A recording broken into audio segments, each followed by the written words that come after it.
Pembacaan Alkitab.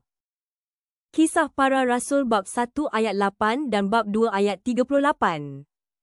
Tetapi kamu akan menerima kuasa apabila Roh Kudus datang ke atasmu. Dan kamu akan menjadi saksiku di Yerusalem, di seluruh Yudea dan Samaria, bahkan sampai ke hujung bumi. Petrus pun berkata kepada mereka, "Bertaubatlah, dan hendaklah setiap orang daripada kamu dibaptiskan atas nama Yesus Kristus supaya dosa-dosamu diampunkan. Dan kamu akan menerima pemberian Roh Kudus." Mari kita berdoa.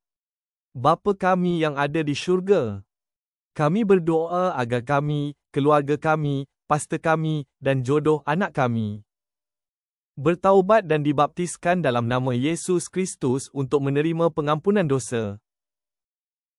Kami juga menerima pemberian Roh Kudus untuk menjadi saksimu.